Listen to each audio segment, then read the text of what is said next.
du régime raciste de l'apartheid.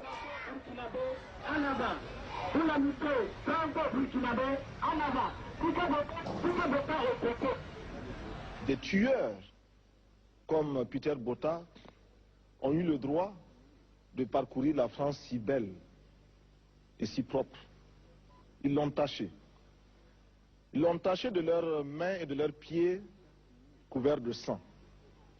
Et tous ceux qui leur ont permis de poser ces actes en porteront l'entière responsabilité ici et ailleurs, aujourd'hui et toujours. Je suis comme lui. Il dit ce qu'il pense, je le dis aussi. Et je trouve que dans un certain nombre de ses jugements, il a le tranchant d'une belle jeunesse et le mérite d'un chef d'État totalement dévoué à son peuple. Et moi, j'admire ses qualités qui sont grandes, mais il tranche trop aussi. Il va plus loin qu'il ne faut, à mon avis, qui me permettent de lui parler du haut de mon expérience. Les rapports entre Sankara et la France vont s'envenimer quand, après les élections législatives françaises de 1986, le président François Mitterrand doit partager le pouvoir avec la droite. Jacques Chirac, nommé Premier ministre, rappelle aux affaires africaines Jacques Foccart, célèbre monsieur Afrique de De Gaulle, dont il revendique les idées néocolonialistes. C'est l'occasion pour la droite française de renouer le contact avec les présidents de son réseau et de reprendre le dessus dans la gestion des affaires africaines. Félix Houphouët-Boigny, le président ivoirien, digne représentant de cette coopération France-Afrique, instrumentalisé par le réseau de Foccart, voit venir l'occasion de se débarrasser de la révolution burkinabé. Et l'homme qui était chargé du lien, du contact avec le président Houphouët-Boigny, c'était Blaise Compaoré. Et il est apparu assez rapidement que c'était son dauphin. Il n'aimait pas du tout Sankara, qui était un homme incontrôlable, imprévisible. Blaise, et c'est même lui qui lui a présenté son épouse actuelle. Et donc, Blaise lui doit beaucoup.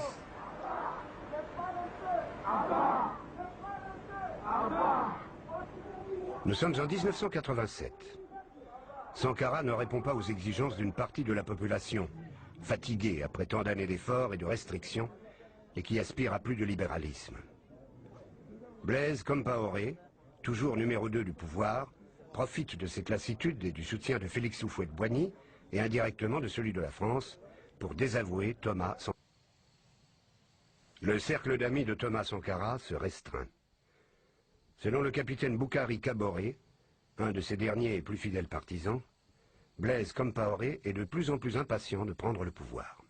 Moi, j'avais demandé personnellement à Thomas la permission là, justement, de mettre de l'ordre, c'est-à-dire d'arrêter le capitaine Blaise Compaoré, parce qu'il est en train de fomenter justement son assassinat.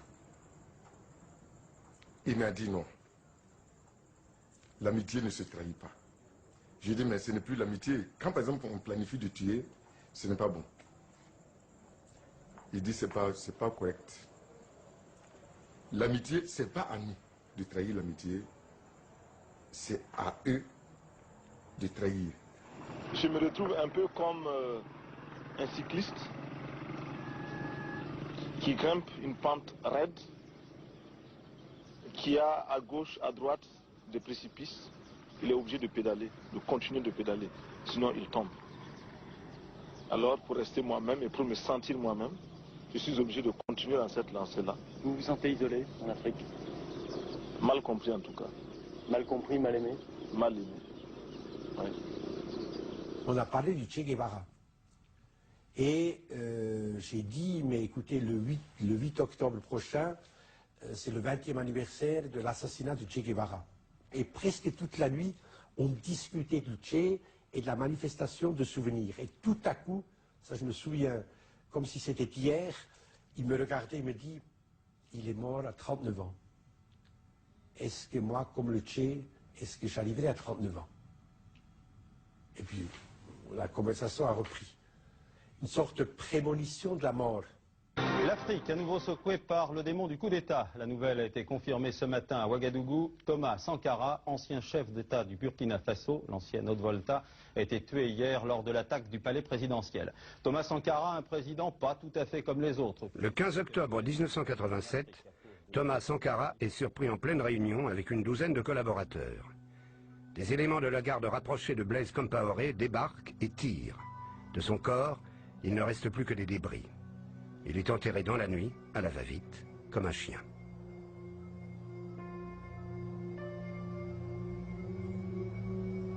Thomas savait très bien qu'il devait mourir. Et je pense qu'il a accepté le suicide parce que quelque part aussi, ça fait une grandeur. Et une fois encore, je viens pour dire que c'est un grand homme. Ceux qui sont contre lui, ils peuvent au moins accepter ça. Parce que un homme qui accepte de mourir pour être plus grand, alors là, ça, il faut reconnaître en cette personne-là comme une valeur. C'est un journaliste français de l'AFP qui était à Yaoundé et il disait que c'est la première fois de sa vie qu'il circule dans la ville et il croise des gens en train de pleurer à grosses larmes. C'est-à-dire que tu croises une centaine de personnes comme ça, des dizaines de personnes dans la rue qui pleurent. Et quand on se renseigne, on dit non, ils viennent d'apprendre l'assassinat de Sankara. Donc tout vous dit, c'est pas seulement le Burkina Faso qui a ressenti ça. Je crois que le Burkina Faso était mort les jours qui ont suivi, mais c'est toute l'Afrique. Dès le lendemain, Blaise Compaoré s'autoproclame président. Devant la presse internationale, il cherche à se disculper de la mort de son meilleur ami. Vous avez des regrets? D'avoir perdu un ami, bien sûr. Et un regret aussi, qu'à un moment de sa vie, il ait pensé à nous liquider. Dommage. Ouais, c'est un peu...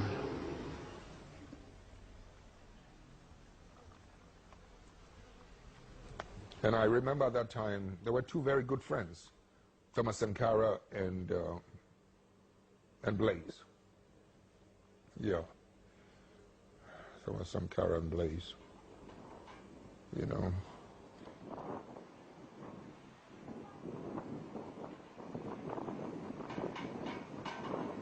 Blaise Compaoré reste insensible face à l'émotion de tout un continent. Il institue ce qu'il appelle la rectification de la révolution et fait croire à la pérennité des idées de Sankara. En réalité, il ramène le pays dans une politique de coopération. Les gouvernements français et ivoiriens le félicitent. L'image de Sankara est traînée dans la boue. On l'accuse à titre posthume de s'être enrichi sur le dos de la population. Sa famille est harcelée. On fouille leur maison en vain à la recherche de la moindre preuve d'enrichissement. Sankara est mort comme il a vécu, les poches vides. Il ne reste à la famille que quelques affaires personnelles, abandonnées dans sa chambre d'étudiant. Les archives officielles ont disparu. Les traces de son passage au pouvoir, méthodiquement effacées. Les grands hommes, dans une certaine mesure, irradient leur peuple, irradient leur époque,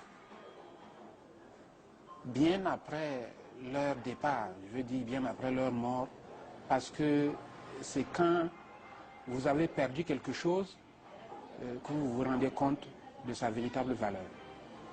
C'est une des figures importantes au niveau du continent africain, qui continue d'être citée pour son exemplarité, pour son courage, pour son intégrité, pour sa créativité, pour son refus de l'afro-pessimisme d'une manière générale. Sankara est devenu moralement et spirituellement une sorte de maître étalon.